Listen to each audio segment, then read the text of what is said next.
vážení prítomní, ctení hostia, dovoľte nám, aby sme vás v mene organizátora Obchodnej akadémie Trebišov srdečne privítali na spoločnom stretnutí žiakov stredných škôl, ktoré je venované Svetovému dňu boja proti AIDS. AIDS je celosvetový problém, ktorý sa dotýka aj Slovenska a každého jedného z nás. Preto ho netreba podceňovať a brať na ľahkú váhu.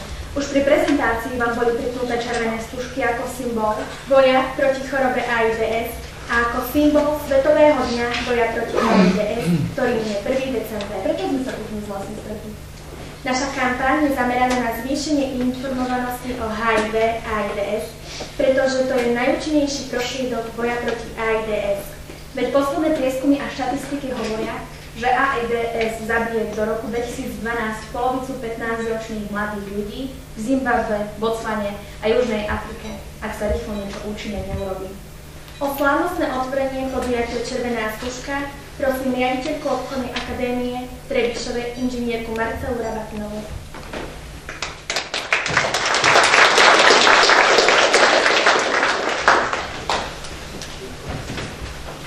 Prajem vám dobrý deň.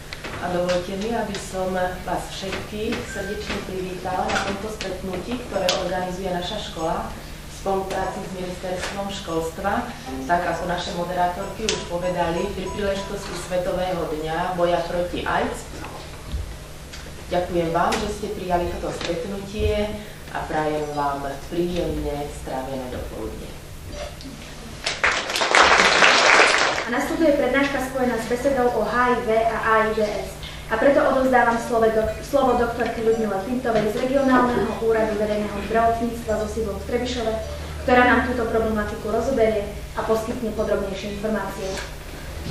Tu máme znova spomenuté, že človek infikovaný vírusom nie je chorý, ale je len nosič vírusu a odborne sa označuje ako HIV pozitívny človek.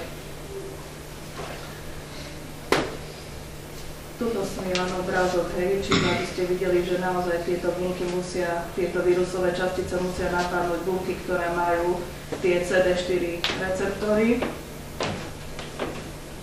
Vlastnosti vírusu. Všeobecne pre nás platí, že vírus je dobre citlivý na teplo, je bežne ničený trebárs varom, taktiež bežnými dezinfekčnými prostriedkami, ako máme aj napríklad v dostupnej sieti, čiže tie chorové prípravky pri určitej expozícii, ktorá stačí tie 2-3 minúty, ničia. Dá sa povedať, že vírus prežíva pri izbovej teplote aj 15 dní. No a základné príznaky v tomto štádiu sú rozličné nádorové ochorenia. Najčastejšie sa zvykne spomínať Kapošího sarkom, to sme spomínali aj na začiatku, potom sú to nádory v ústach, v konečníku, ďalej sú to rozličné leukémie, hematoblastózy, potom máme oportunné infekcie, sú to zápaly pľúc, tieto zápaly pľúc sú to najčastejšie zápaly pľúc, ktoré vyvoláva prvok, tak sa označuje pneumocystia carinii. Naozaj v našich týchto infekčných ambulanciách sa ľudia, ktorí dostali AIDS, alebo na to, že dostali AIDS, dozvedeli väčšinou tým, že dostali vlastne túto pneumocystovú pneumóniu, čiže vlastne sa dostali cez pľúcne ambulancie. Ďakujem pani doktorke Ľudmile Pintovej za precízne prednesenie problematiky AIDS HIV a sme potešení, že prišla medzi nás a priblížila nám túto problematiku.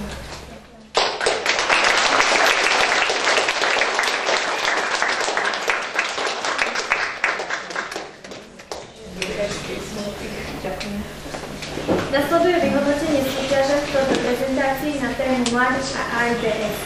Prosím o odovzdanie cien riaditeľku Obchodnej akadémie inžinierku Marcelu Rabatinovú pre študentov Janeku Rusovú zo 4. C triedy Obchodnej akadémie, ktorá v rámci regionálneho kola obsadila 3. miesto.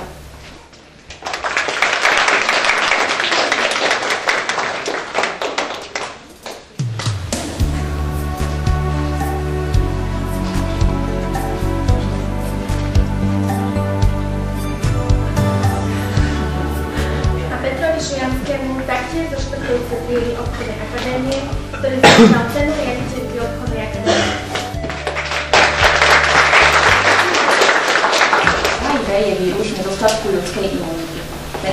napadá v organizme určitú skupinu bielých krviniek, lymfocytov, ktorých sa množí. Neskôr ich aj zabíja a znižuje tak ich počet v krvi. Napadnutého človeka. Výrazný pokles počtu bielých krviniek, ktoré hrajú dôležitú úlohu v obranyschopnosti ľudského organizmu, vedie k zlyhaniu imunity a rozvíja sa v ochorenie AIDS. Tým, že je imunitný systém slabší, človek ľahšie podľahne iným ochoreniam, baktériám a vírusom. Dobrý deň, volám sa Peter Šunovský a chcel by som odprezentovať svoju prezentáciu.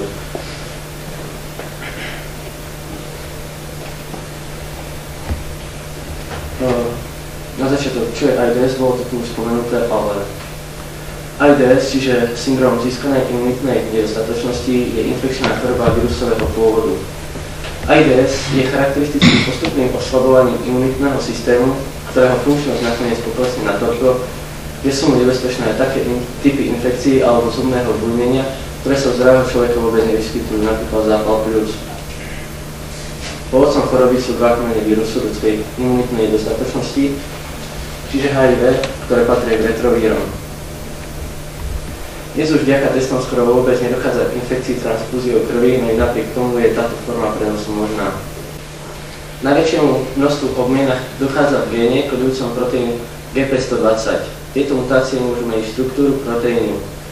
Vďaka nepretržitým zmenám v štruktúre hlavného povrchového proteínu môže vírus zabrániť rozoznanie imunitným systémom. Ďakujeme študentom 4. ročníka obchodnej akadémie za veľmi zaujímavé predstavenie svojich prác. Dovoľte mi, aby som vás teraz pozvala na sledovanie krátkeho dokumentu s názvom Anieli. Príjemné sledovanie. Život je radosť z každého dňa, zo všetkého, s čím sa stretá, čoho sa dotýka.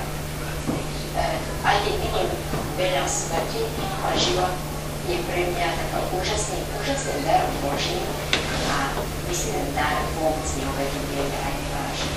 Povedz mladým v tvojej krajine, aby sa večer pozreli na oblohu. Uvidia množstvo hviezd, ktoré sú veľmi žiarivé a nádherne ožarujú noc. To sú oči detí Afriky, ktoré mu umreli na AIDS. To sú oči mladých plných nádejí na lepší život, nadaných a schopných mladých Afričanov, ktorí sa už nepodelia so svojimi darmi, lebo sú mŕtvi. To sú oči mojich dvoch dcér, ktoré umreli na AIDS. Oči mojich 5 bratov, oči mnohých mojich susedov a priateľov. To sú oči, ktoré vám žiaria a vyzývajú vás k zmene, aby ste žiarili na zem. To sú oči, ktoré kričia nie viac AIDS. To posolstvo je pre nás mladých. Žiariť na zemi, žiť pre budúcnosť. A je tu záver dnešného stretnutia, ktorý sme chceli priniesť školám a školským zariadeniam, ako aj širokej verejnosti posolstvo porozumenia, súcitu a nádeje v otázke AIDS. Ďakujeme za účasť na dnešnom stretnutí a dovidenia o rok. Dovidenia.